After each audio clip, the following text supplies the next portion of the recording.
Hello বন্ধুরা, welcome back to my channel PG ব্লগসে আপনাদের স্বাগতম। আজ আমরা চলে এসেছি নবদ্বীপের তরুণদ্বার বা গেটওয়ে অফ নবদ্বীপ সম্মুখে, যেখানে আমরা দেখতে পাচ্ছেন নবদ্বীপের গেট। একদিকে নিত্যানন্দ, অন্যদিকে গৌড়। এছাড়াও এই গেটের পরেই গৌরাঙ্গ সেতু ব্রিজের নিচে সুন্দরভাবে গড়ে তোলা হয়েছে রাধাকৃষ্ণর মূর্তি এবং সুন্দরভাবে সাজিয়ে তোলা হয়েছে পরিবেশটি। আপনারা দেখতে পাচ্ছেন গৌরাঙ্গ সেতু ব্রিজের নিচেই সুন্দরভাবে সাজিয়ে তোলা হয়েছে এই জায়গাটি নবদ্বীপের তরুণদ্বারের পাশ দিয়ে। আজ আপনাদের নিয়ে যাব নবদ্বীপের বহু চর্চিত সে জলের মন্দির। এই জলের মন্দিরে আজকে আপনাদের নিয়ে যাব।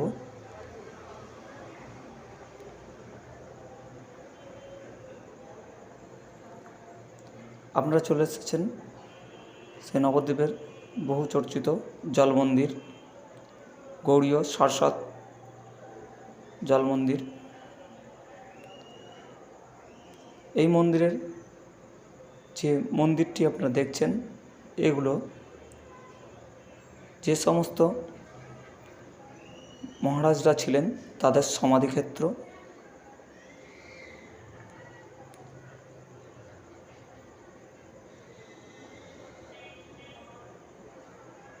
মূল মন্দিরটি এটি শ্রী চৈতন্য সারস্বত মঠের মূল মন্দির, যেখানে ভাগবত পাঠ হচ্ছিল।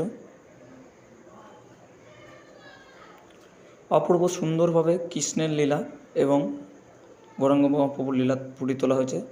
এরপর আমরা চলে আসলাম জল মন্দির মূল গেটের সামনে এবং জল মন্দিরের দিকে প্রবেশ করলাম।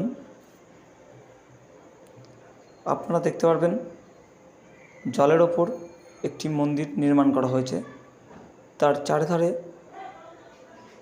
বাঁধানো পুকুর।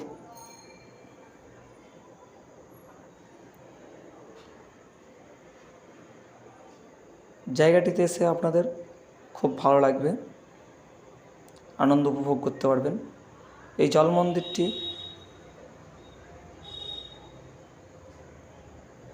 খুবই পরিচিত একটি নাম। এখানে একটি শিব মন্দিরও আছে।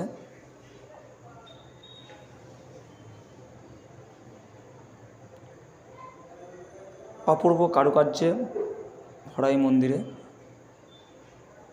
খুব সুন্দর পরিবেশ।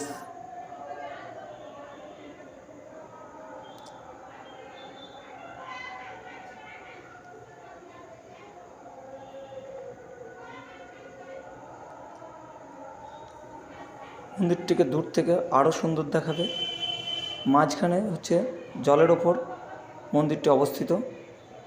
মন্দিরের চারিদিকে হাঁটবার জন্য এবং বসবার জন্য ব্যবস্থা আছে।